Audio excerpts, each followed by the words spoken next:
प्रबंधकीय कार्य केवल मानव जाति के कारण ही घटित हुआ था, जिसका अर्थ है कि इसे केवल मानव जाति के अस्तित्व के द्वारा ही उत्पन्न किया गया था। मानव जाति से पहले या शुरुआत में कोई प्रबंधन नहीं था। जब स्वर्ग एवं पृथ्वी और समस्त वस्तुओं को सृजा गया था,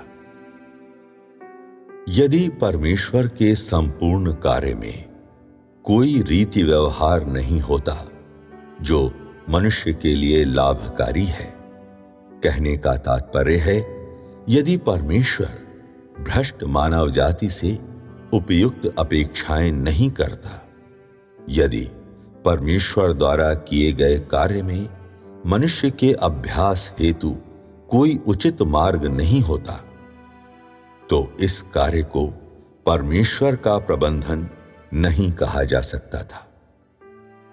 यदि परमेश्वर के कार्य की संपूर्णता में केवल भ्रष्ट मानव जाति को यह बताना शामिल होता कि किस प्रकार अपने अभ्यास के कठिन कार्य का आरंभ करें, और परमेश्वर अपने किसी भी उद्यम को क्रियान्वित नहीं करता और अपनी सर्व सामर्थ्यता या बुद्धि का लेश मात्र भी प्रदर्शन न करता, तो इससे कोई फर्क नहीं पड़ता कि मनुष्य से की गई परमेश्वर की अपेक्षाएं कितनी ऊंची होती।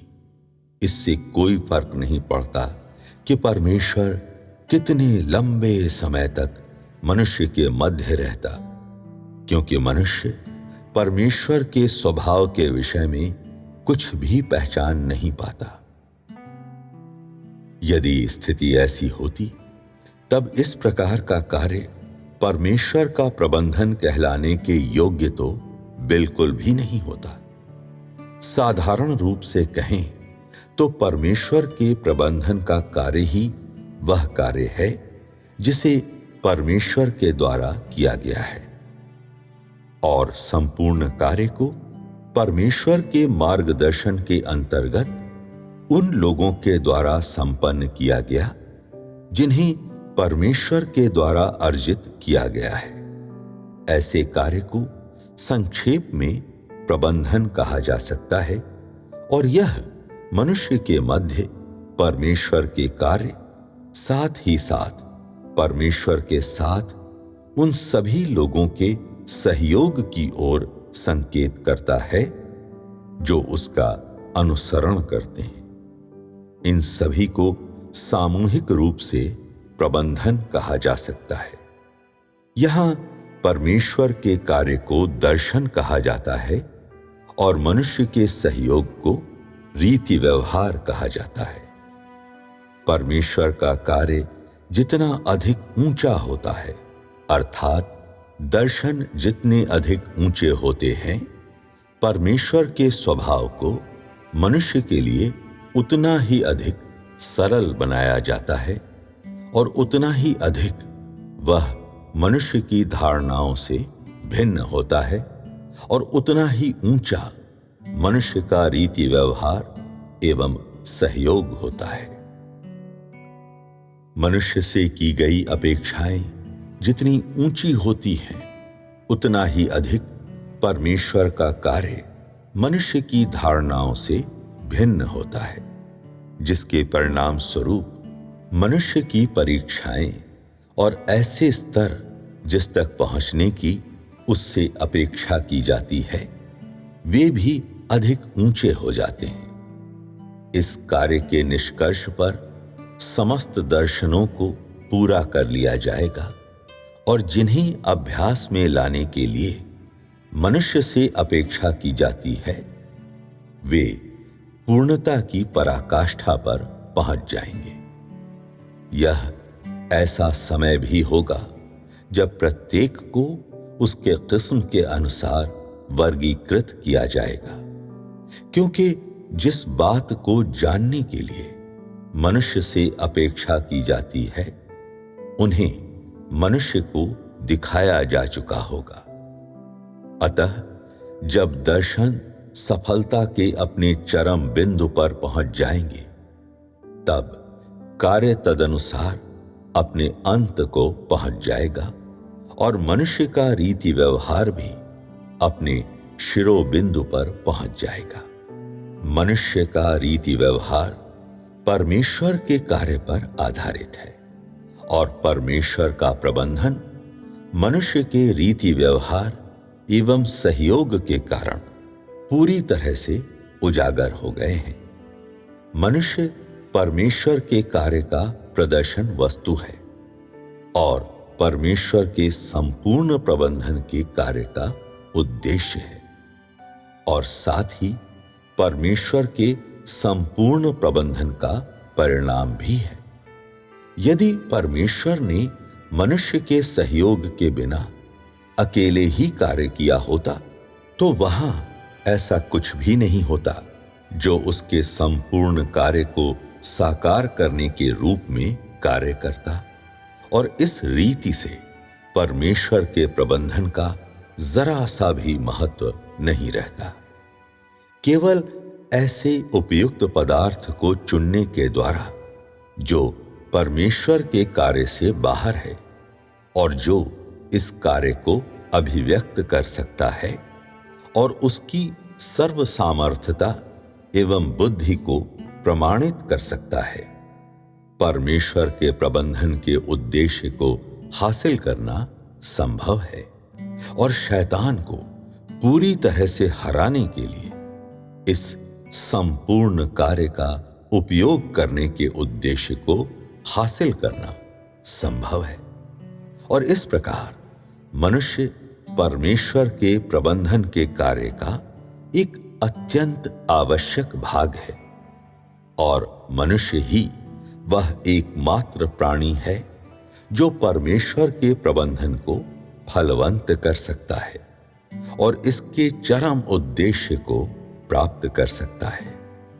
मनुष्य के अतिरिक्त अन्य कोई जीवित प्राणी ऐसी भूमिका को अदा नहीं कर सकता है। यदि मनुष्य को प्रबंधकीय कार्य का असली साकार रूप बनना है तो भ्रष्ट मानव जाति की अनाज्ञाकारिता को पूरी तरह से दूर करना होगा। इसके लिए आवश्यक है कि मनुष्य को विभिन्न समयों के लिए उपयुक्त रीति व्यवहार दिया जाए और यह कि परमेश्वर मनुष्य के मध्य अनुकूल कार्य करे। केवल इसी रीति से ऐसे लोगों के समूह को हासिल किया जा सकता है जो प्रबंधकीय कार्य का साकार रूप है। परमेश्वर का कार्य मनुष्य के बीच में सिर्फ परमेश्वर के कार्य के माध्यम से ही स्वयं परमेश्वर की गवाही नहीं दे सकता है। ऐसी गवाही को जीवित मानव प्राणियों की भी आवश्यकता होती है जो उसके कार्य के लिए उपयुक्त होते हैं, जिससे उसे हासिल किया जा सके। परमेश्वर पहले इन लोगों पर कार्य करेगा, तब उनके माध्यम से उसके कार्य को अभिव्यक्त किया जाएगा और इस प्रकार उसकी इच्छा की ऐसी गवाही को जीवधारियों के मध्य दिया जाएगा और इसमें परमेश्वर अपने कार्य के लक्ष्य को हासिल कर लेगा।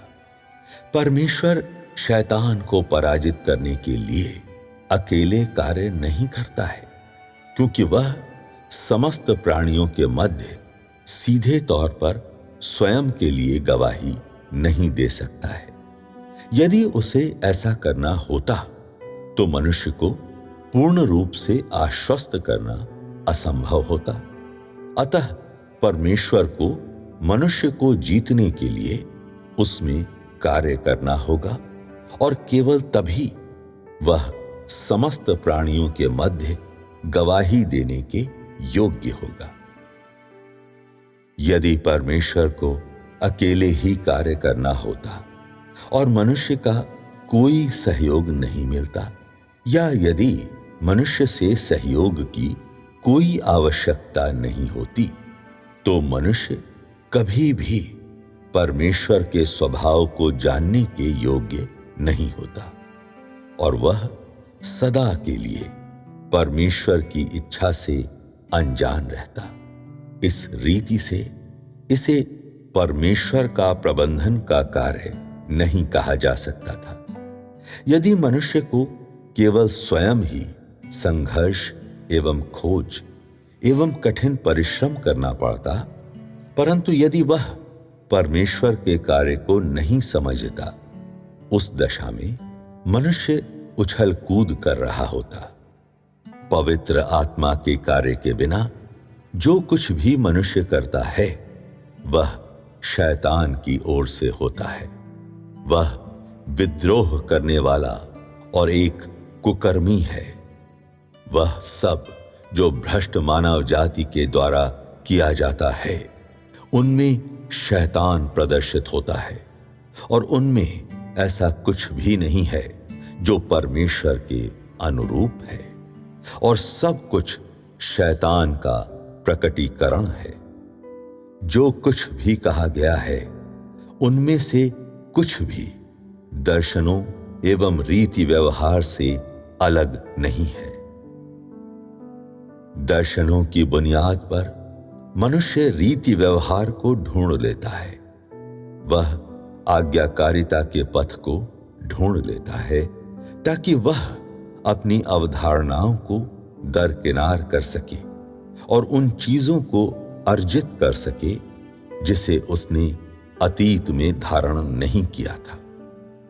परमेश्वर अपेक्षा करता है कि मनुष्य उसके साथ सहयोग करे, यह कि मनुष्य उसकी अपेक्षाओं के अधीन हो जाए, और मनुष्य परमेश्वर की सर्वसामर्थी सामर्थ्य का अनुभव करने के लिए और परमेश्वर के स्वभाव को जानने के लिए स्वयं परमेश्वर द्वारा किए गए कार्य को देखने की मांग करता है। संक्षेप में ये ही परमेश्वर के प्रबंधन है। मनुष्य के साथ परमेश्वर की एकता ही प्रबंधन है और महानतम प्रबंधन है।